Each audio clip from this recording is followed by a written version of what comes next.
llegamos ahí y vimos las heridas de bala en la cabeza, sabíamos que era un homicidio.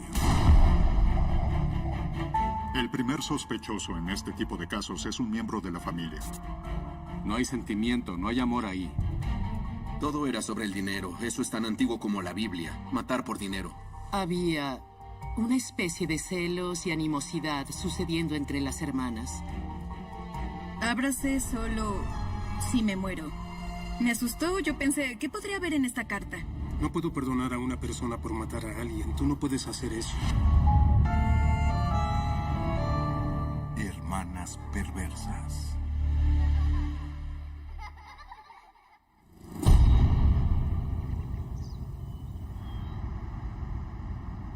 High Point es la típica ciudad del sur. Fue el punto más alto en el ferrocarril de Carolina del Norte en la década de 1850. De ahí proviene su nombre. Y lo que construyó a High Point fueron los muebles. Fue la capital mundial del mueble durante décadas. Era un vecindario normal de clase media, puramente residencial. Pero donde se encontró a la víctima era un área no incorporada a las afueras de Jake Pond en Gallimore, Dairy Road. Cuando nos detuvimos por primera vez, todo era boscoso. No había nada aquí, solo bosque. Sin edificios, nada. Solo un auto y un cuerpo.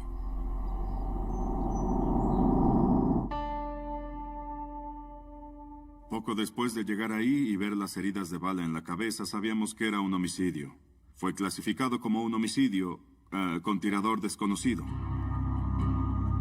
Teníamos un auto con una etiqueta y fue muy fácil para nosotros averiguar de quién era y a nombre de quién estaba registrado. Y luego, cuando fuimos a su casa, casi sabíamos quién era. Eso conmocionó y obsesionó a la comunidad porque querían respuestas y los investigadores solo tenían preguntas. Pero para entender realmente por qué sucedió todo, tiene que recorrer casi todo el país y regresar al menos 3 décadas para descubrir cómo empezó todo.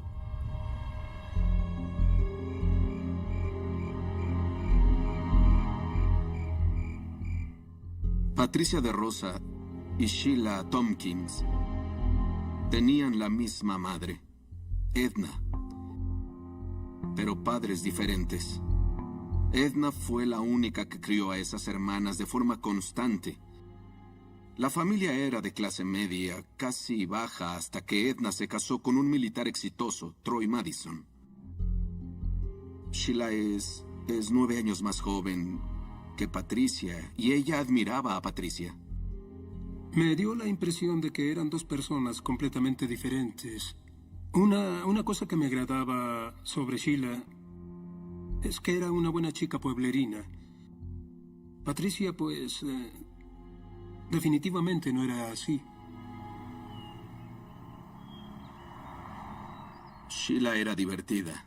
Era una chica ruda y tranquila. Patricia era una niña más femenina, preocupada más por su apariencia.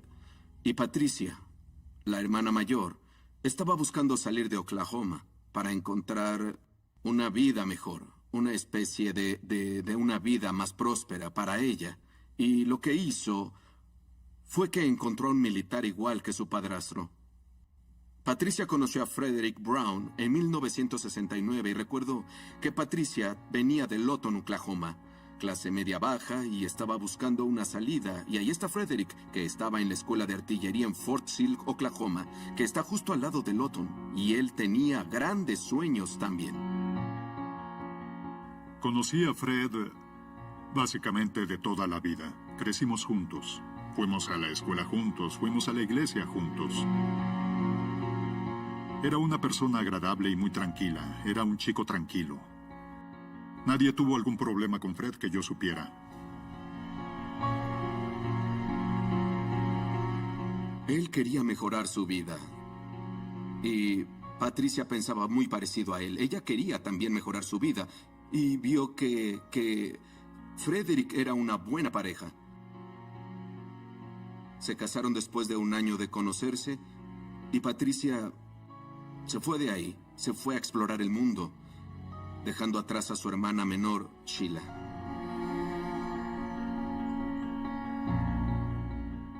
Entonces, a Patricia le gustaba la idea de ser la esposa de un militar. Toda esa idea de viajar, de ver el mundo. Y más tarde se dio cuenta de que Sheila tenía envidia de su hermana.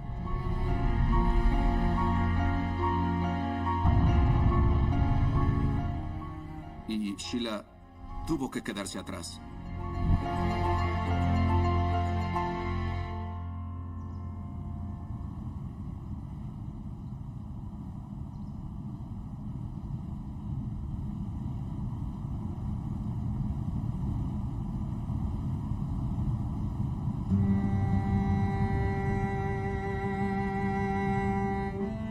Habían vivido en Fayetteville, Carolina del Norte, que es el hogar del Fuerte Bragg, y ahí es donde Fred estaba establecido.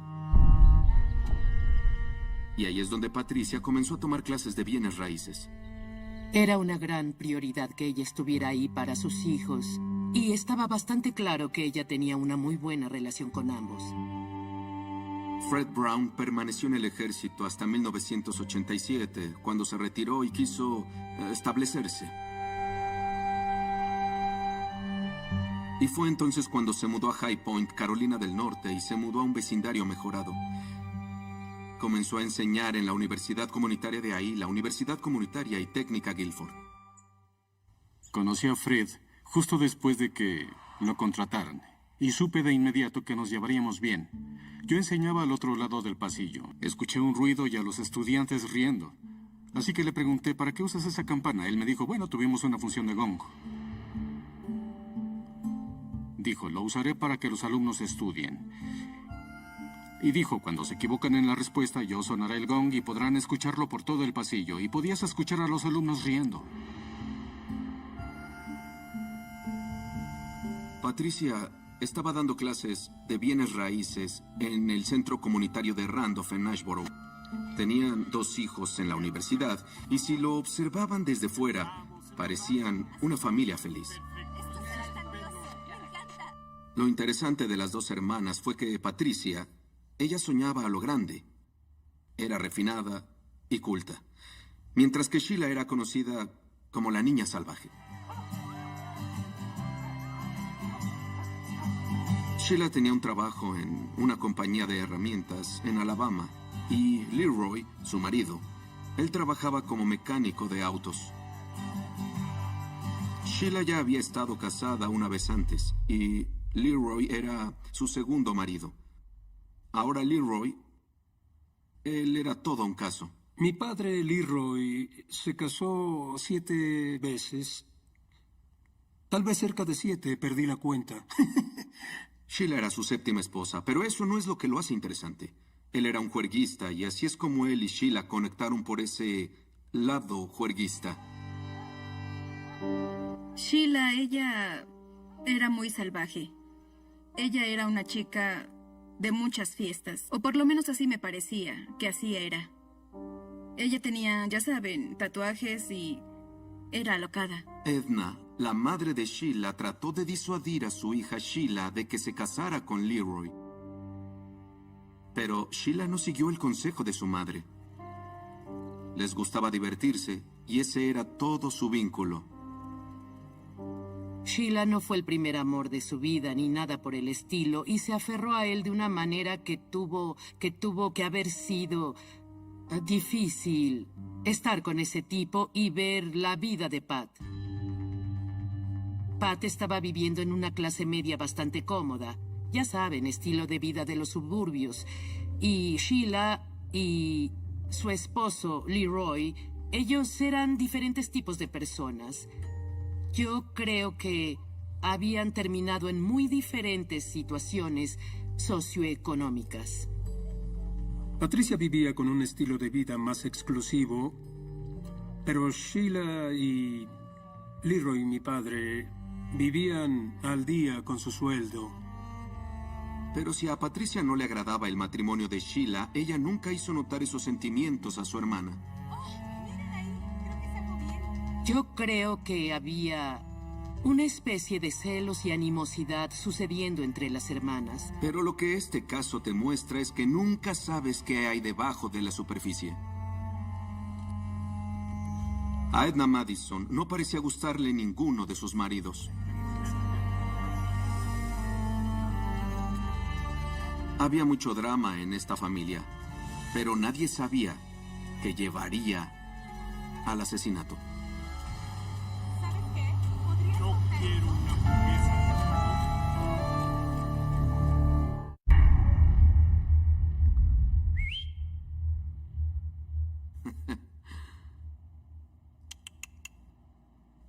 Tranquilo.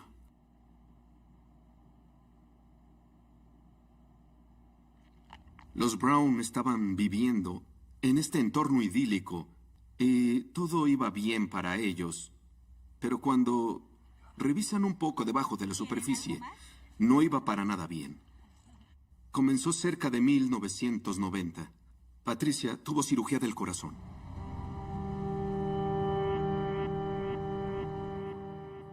No está muy claro por qué la salud de Patricia Brown decayó al ser tan joven. Digo, tenía diabetes, asma, Dios, ella lucía tan blanda. Y todo eso le cambió el estado de ánimo. Ella entró en una clase de profunda depresión. Patricia estaba en el hospital y Fred fue a visitarla y luego su familia la fue a visitar. Estaban en la habitación al mismo tiempo. La familia de Pat estaba a un lado de la habitación y Fred del otro lado de la habitación. No hubo conversación. La forma en que lo veían a él era con frialdad. Pensaban que no debería estar ahí, que no lo querían ahí. Por alguna razón me dijo que con los años ellos habían desarrollado un disgusto por él, que no había nada de sentimientos, nada de amor ahí. Pero esa vez, una mujer se acercó y se quedó con Fred. Era una de sus vecinas. Ella solo se acercó para darle algo de apoyo. Algunos de los miembros de la familia pensaron que Fred era infiel. La madre de Patricia, Edna, vio a Frederick en el hospital con una amiga. Pensó que sí, Frederick era un poco más amigable con esta amiga de lo que debería ser. Si piensas en Edna, ella era la que quería controlar a sus hijas. No le iba a agradar que ninguna de las dos estuviesen involucradas en eso. Le gustaba tener influencia sobre ellas para así poder atraer a sus hijas cerca de ella.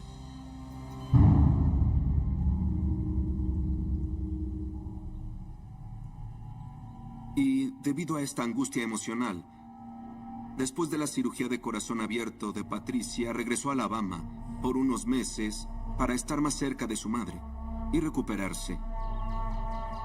Frederick se quedó aquí porque así continuó enseñando en la escuela. Ese podría ser el momento en el que parece que se reconectó con Sheila, su hermana menor. Sheila se había casado con Leroy y se habían mudado a Alabama también, para estar cerca de su madre. Ahí es donde se reconectaron.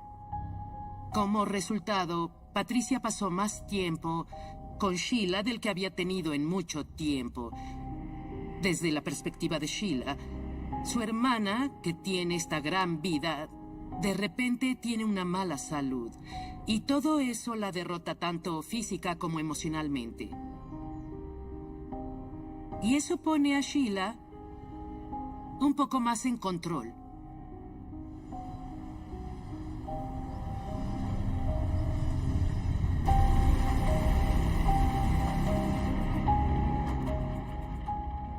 La gran dificultad fue que Pat pasó de los ingresos de alguien que tiene mucha energía y trabaja a tiempo completo a alguien que trabaja muy poco.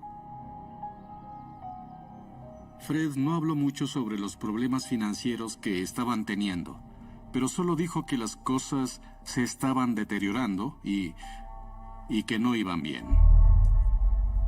Fred era un comprador de cupones e iba a lugares donde podría ganar un cupón doble o uno triple para ahorrarse algo de dinero en sus compras. Esa era una de sus escapadas. Él iba a la tienda de abarrotes y se quedaba ahí por horas. Y era ahorrativo con su dinero. Eso es lo que realmente enfureció a Patricia, porque al parecer ella quería vivir en un estilo de vida más extravagante. Frederick no quería que eso sucediera.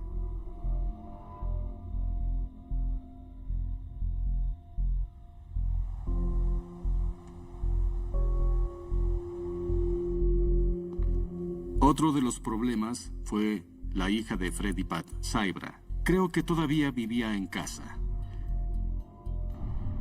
Y Fred sentía que Saibra estaba causando una presión financiera adicional a la familia al no tener un trabajo que ayudara con las deudas. Lo que observé entre Patricia y Saibra era una relación muy estrecha, más con ella que con Fred. Y era posible que, a través de la crianza, intentara ayudar a Saibra y asegurarse de que tuviera algunas de las cosas que no tuvo. En algunos aspectos se parecía mucho a Pat. Quiero decir, se parecía más a Pat que a su padre.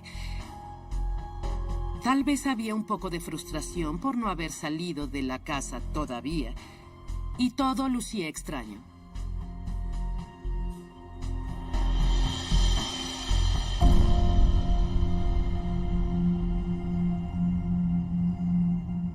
Fue el 28 de marzo de 1991 cuando Sheila y su esposo Leroy fueron a High Point para ver a su hermana Patricia y a su esposo Frederick. Leroy le había dicho a su hijo que iba a enfrentar a Frederick por tener una aventura. Si Pat hubiera tenido sospechas, le habría contado a Sheila sobre eso y luego Sheila le habría contado a Leroy. Lo que importa es que si Leroy tenía alguna clase de información negativa sobre el señor Brown, seguro la habría usado. Es seguro. Así es como el tipo era. Hubo una confrontación en la casa y Patricia y Derek vieron a Frederick y Leroy discutiendo en la entrada. Derek no sabía bien de qué se trataba toda esa discusión o desacuerdo. Fred me dijo que su concuño, Leroy, lo había amenazado con golpearlo ahí mismo, en la casa. Las cosas estaban fuera de control. Y no iban a terminar bien.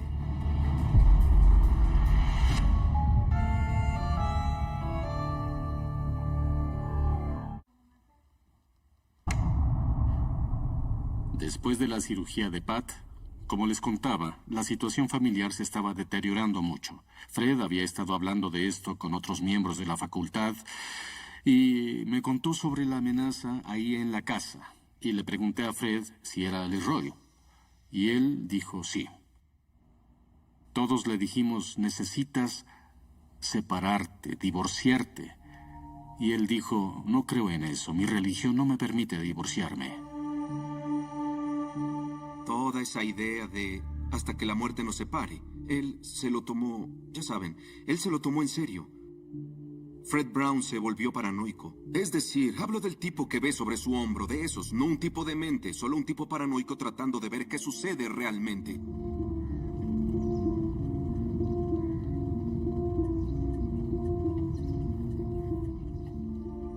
No vi a Fred esa mañana. No pensé nada malo porque no lo veía todas las mañanas. Después de 1 o 2 horas, Linwood English, quien era nuestro supervisor, se acercó y me dijo, ¿has visto a Fred? Y le dije, no, no lo he visto esta mañana. Vaya, eso es algo raro porque Fred tenía clase temprano y no se presentó. Y poco después recibí una llamada de Pat diciendo, ¿has visto a Fred? Él no vino a casa anoche. ¿Acaso fue a la escuela esta mañana? Linwood le dijo, no. Él vino y me preguntó, ¿viste a Fred esta mañana de camino a la escuela? Y le dije, no. Y todo eso me pareció extraño. Conocía la ruta de Fred. Así que conduje por ahí, lo hice muy lentamente. Y miré a ambos lados de la carretera. Pensé que tal vez tuvo un accidente, tal vez se enfermó, tal vez se salió de la carretera. Así que regresé a la escuela y le dije a Linwood, no tengo idea en dónde está.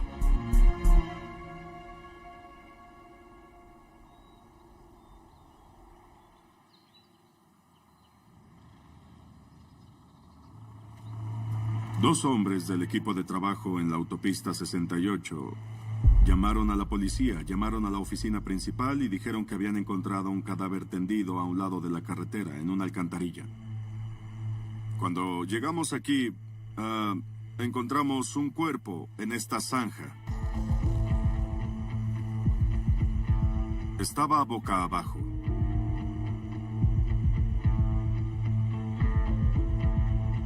Con disparos múltiples en la cabeza y estaba aproximadamente aquí. Le dimos la vuelta y revisamos sus bolsillos y su billetera no estaba ahí.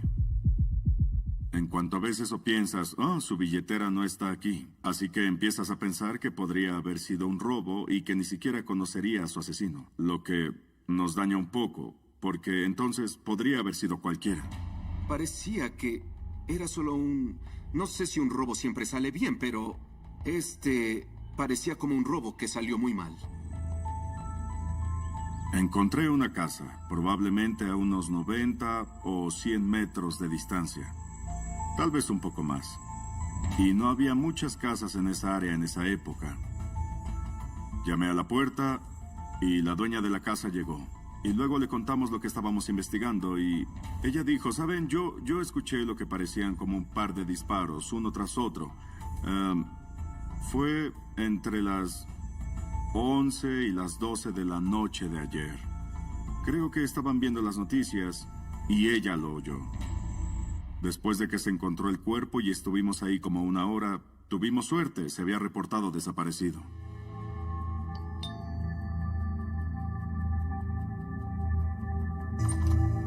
Pat Brown, su esposa, se sorprendió e impactó cuando le contamos por qué estábamos ahí. Que su esposo había sido encontrado muerto al costado de la carretera en la autopista 68. Comenzamos a preguntarle dónde había estado él y dónde había estado ella. Tenía que saber dónde estaban todos en esos momentos para que tuviera sentido.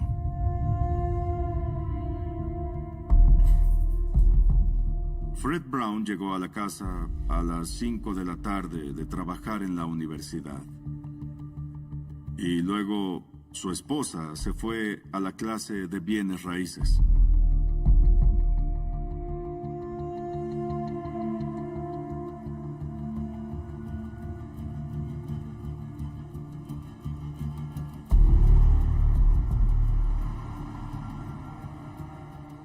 Saibra, la hija, salió y fue a ver a un amigo.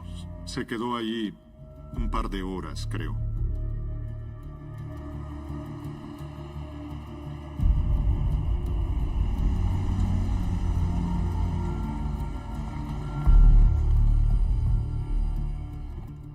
Eran cerca de las 11 de la noche cuando Saibra se preocupó por su padre, porque era totalmente inusual que él no estuviera en casa a esas horas de la noche. Era un tipo hogareño, a menos que estuviera en el trabajo o en el supermercado.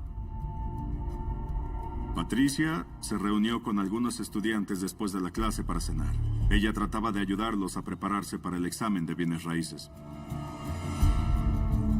Creo que necesitaba combustible para su auto y uno de sus alumnos la acompañó a hacerlo. Patricia llegó a casa alrededor de la medianoche. Y por supuesto, Fred no estaba ahí. Patricia y Saibra llamaron al supermercado local para ver si estaba ahí o si había estado ahí. Y también llamaron al hospital regional para ver si lo habían ingresado. Pero no obtuvieron ningún resultado positivo. Patricia y Saibra llamaron 2 veces al departamento de policía de Jake Point. La primera vez no llenaron un reporte. Jake Point no había tenido ningún reporte de su esposo Fred, como de un accidente o cualquier tipo de violencia.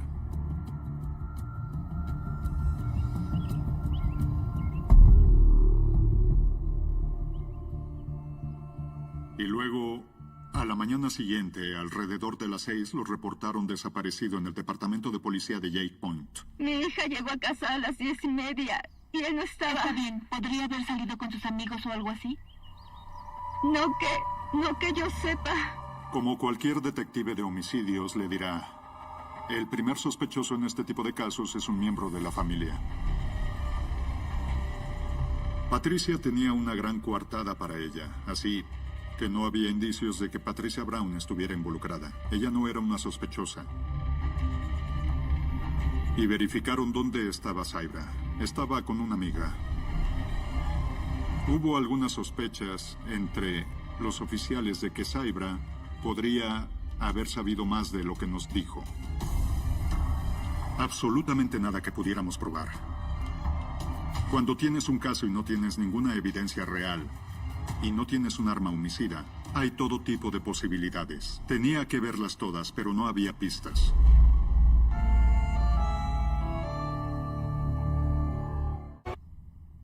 Tienes que poner tus pies en el suelo para resolver cualquier cosa. Y, bueno, las primeras 48 horas son las más importantes. Y lo son. Cuanto más rápido tengas algo, más posibilidades tienes de resolver alguna cosa. Pero los que estábamos no teníamos idea. Teníamos que crear nuestras pistas. Ya saben, comienzas con los vecinos, das vueltas por ahí y te ocupas.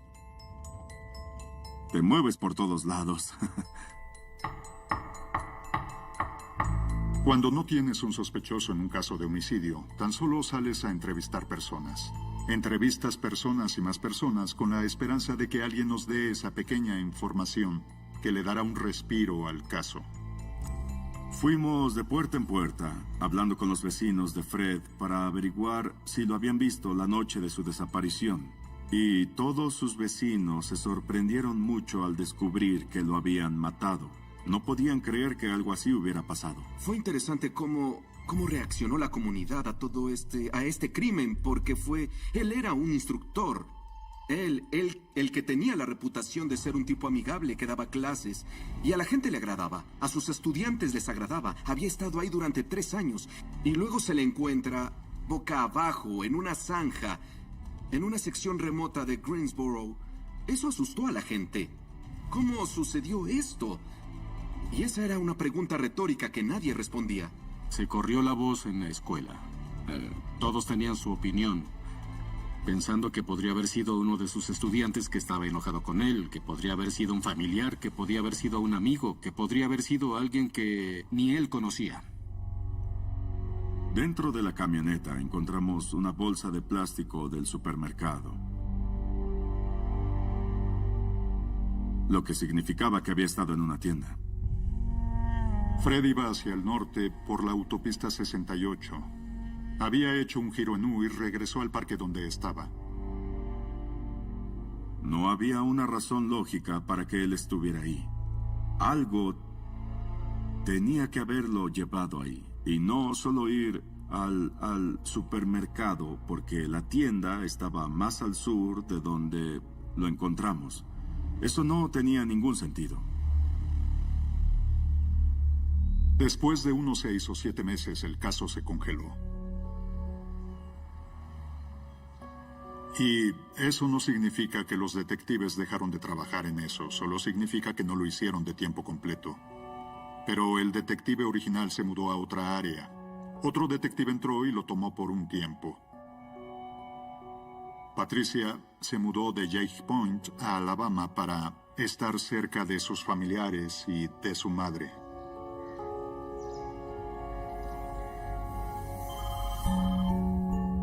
Todavía era un caso sin resolver.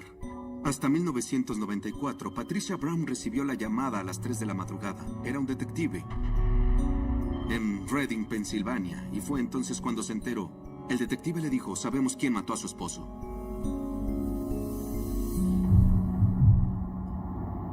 Sé que estás nerviosa.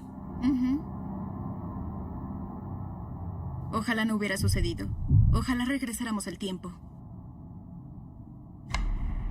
Bueno, mi papá vino a visitarme. Y no sé cómo entramos en la conversación y creo que él me dijo... Mi papá me dijo, te daré una carta. Y no la abras a menos que me pase algo. Eso es todo lo que me dijo.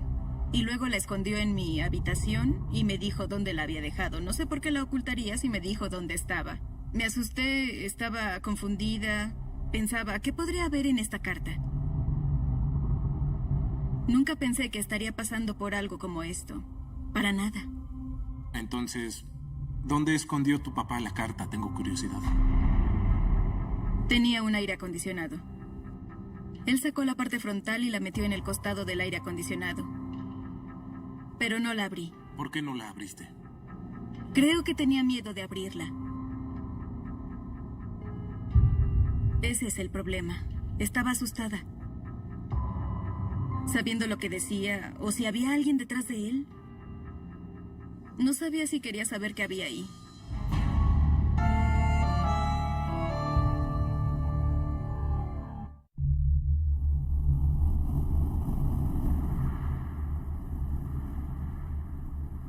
¿Por qué tu papá estaba en la ciudad? No lo sé. Yo sentí que solo venía a verme. Pero él no quería que mi madre supiera que estaba en casa, porque le debía la pensión. Por eso fui a ver a mi madre con la carta. Y le dije, papá me dio esta carta. Ella me dijo, bueno, tenemos que hacer algo al respecto.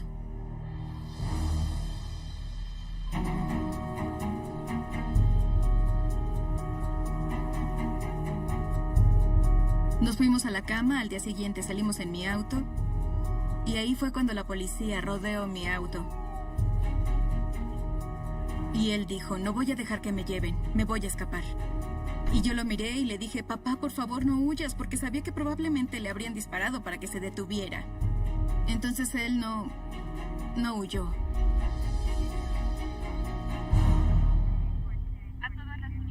Los policías rodearon mi auto. Y yo gritaba, no se lleven a mi papá, no se lleven a mi papá. Y yo les gritaba y les rogaba, no se lleven a mi papá. Alguien les dijo que él estaba ahí. Y sí, fue mi madre. No la culpo. Pero era mi papá. Y lo arrestaron, por supuesto. Y eso dolió. Lo detuvieron inicialmente por la pensión. Pero creo que mi madre le contó a la policía sobre la carta. Antes de eso, así que ellos la leyeron.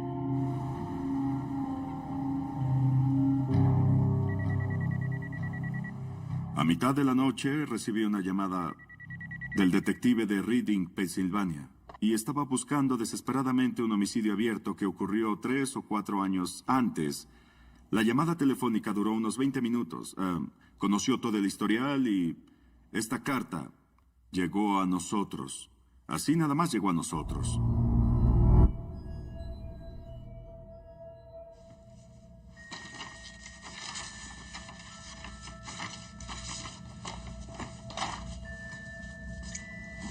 Está fechada 12 de julio del 94. Yo, Leroy Wenzel, me pagarán $30,000. Le disparé a Fred Brown. ¿Qué dice en el frente? No se abra. Ábrase solo si muero.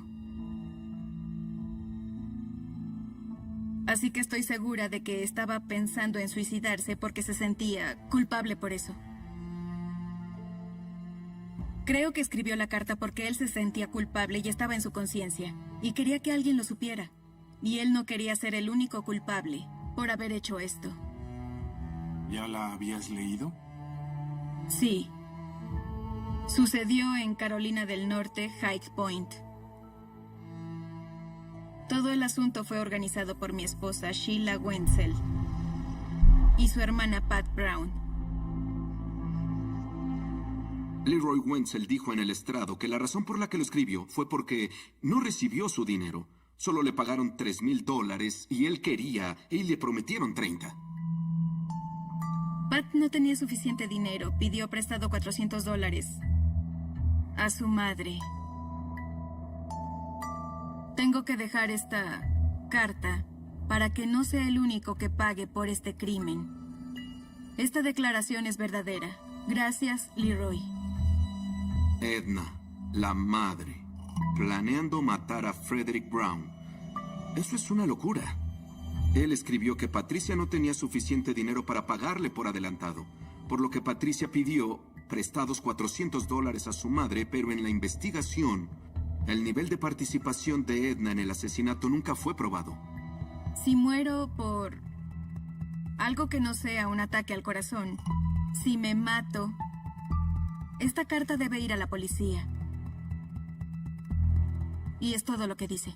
Mi padre vio esos signos de dólar y eso es tal vez lo que lo llevó ahí.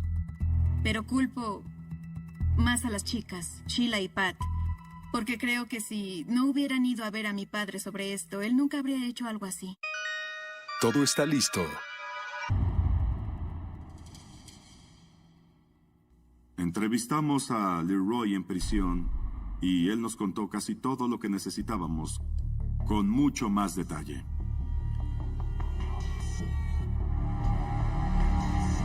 Nos dijo que condujo desde Alabama hasta el condado de Guilford y que llamó a Fred desde un tramo del camino en la autopista 68 y le dijo que tenía problemas con el auto. Frederick estaba solo en casa. Fue entonces cuando Leroy llamó y dijo que tenía problemas con el auto a 10 minutos de su casa. Y Frederick, siendo él, no sé, creo que era el cuñado obediente, fue a ayudar a su propio cuñado que se había varado en el camino. No perdió mucho tiempo.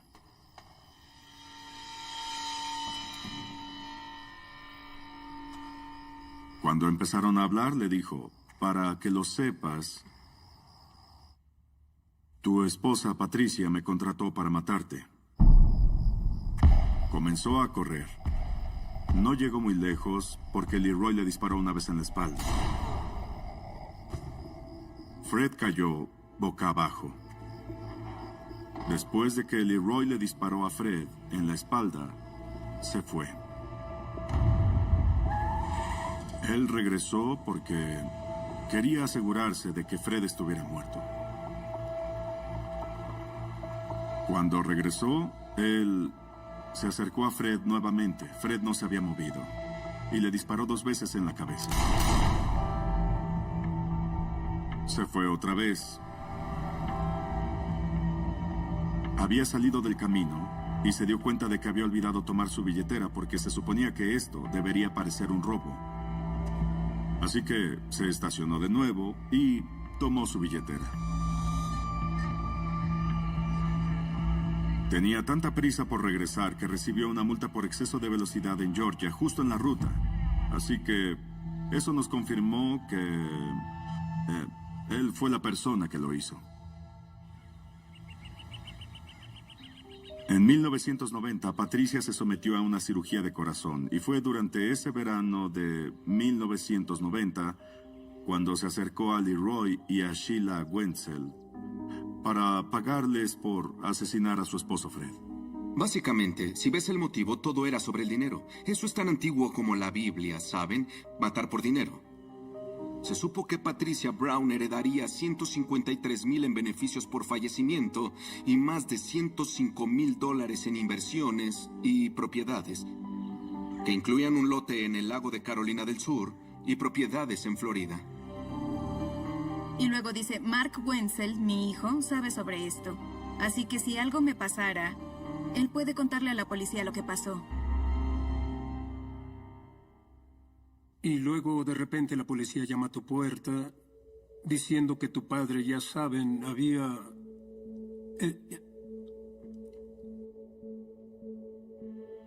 Tu padre admitía haber matado a este tipo en un asesinato en complot.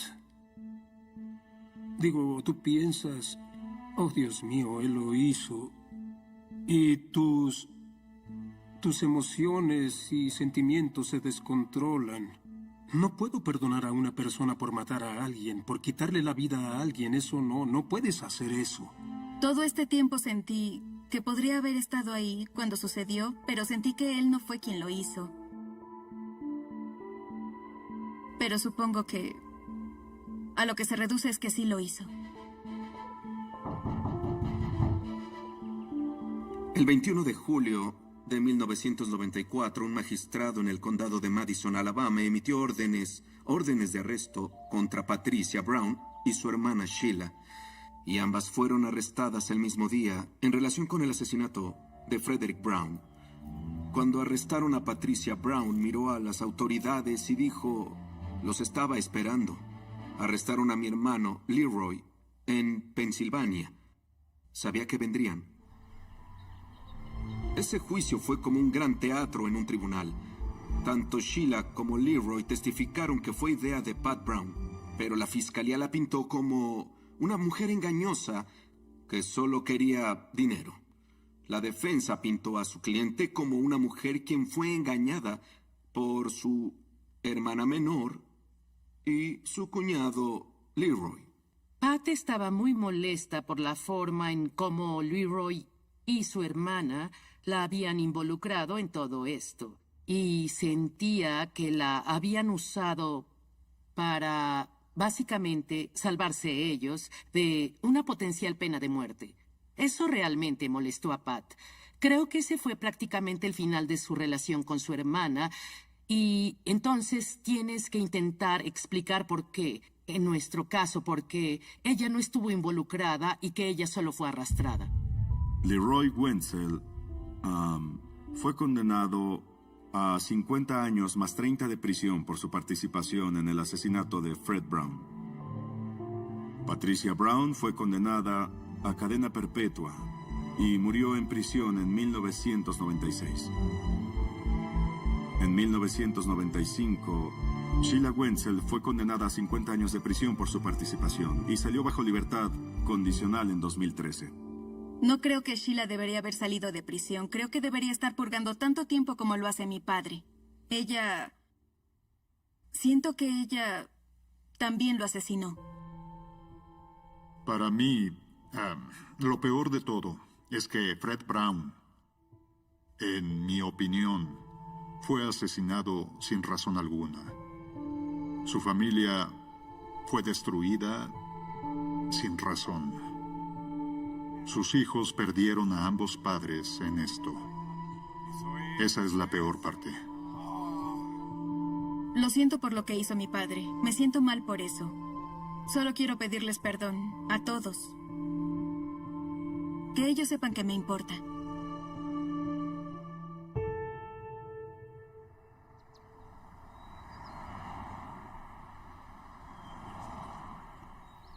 Pienso en Fred. Qué buen tipo era. Y no sé qué lo precipitó, pero, ¿sabes? Me dijo, no me sorprendería si mi esposa encontrara la forma para liberarse de mí. ¿Qué tan patético puede ser?